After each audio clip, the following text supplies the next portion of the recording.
Oui, 24 heures de plus, Pierre, pour à présent aller dans le détail, présenter au docteur Péchier des cas précis de patients, peut-être, d'après les enquêteurs, en tout cas empoisonnés par l'anesthésiste de Besançon. Il faut bien avoir en tête les chiffres vertigineux dont on parle à présent.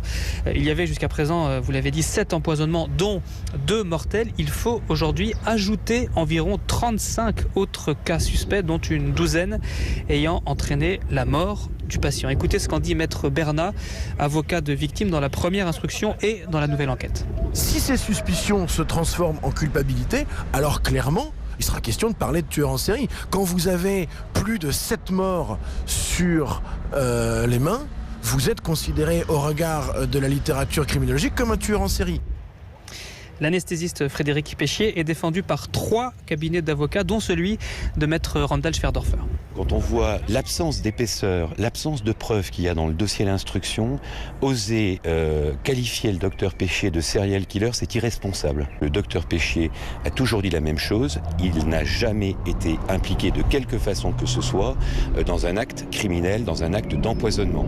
C'est sa position depuis le départ, c'est toujours sa position à l'heure où je vous parle, et je suis profondément persuadé, comme ses avocats, que le docteur Péchier gardera bien évidemment cette même défense.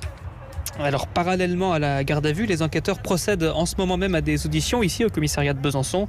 Médecins, professionnels de santé et des victimes de cette nouvelle et impressionnante enquête. Merci Arthur Mbaché à Besançon pour Europe 1. Et d'ailleurs Arthur, vous venez d'obtenir le témoignage de l'une des toutes dernières victimes de ce médecin Odile qui fait partie des 35 personnes qui accusent à nouveau Frédéric Péchier. Elle a porté plainte ce matin, on l'écoute. Je me suis fait opérer en janvier 2015 et en fait quand on est en salle pour se faire préparer, en fait il est arrivé, il a posé une caisse au pied de mon lit. J'ai vu que des cathéters, enfin des genres comme ça, je peux pas dire ce qu'il y a dans la caisse. Je l'ai regardé, j'ai adressé un sourire et il m'a dit pour rigoler c'est de la bonne. Et en fait je suis passée, donc je suis arrivée au bloc et après voilà, je me souviens de rien. Je me suis retrouvée en réanimation, un arrêt cardiaque, oui. J'avais donc changé de couleur, j'étais grise et j'étais montée en pulsation à 260 quand même. Ce médecin, il n'était pas censé intervenir auprès de vous Non, après il est reparti avec sa caisse et tout, voilà pour moi. Et maintenant le truc assez lourd, c'est que j'ai énormément de perte de mémoire. Pour mon boulot c'est dur, du genre encore dimanche je m'énerve parce que 2 fois 2 boules de glace j'ai pas pu les retenir. Vous travaillez dans un restaurant? Voilà.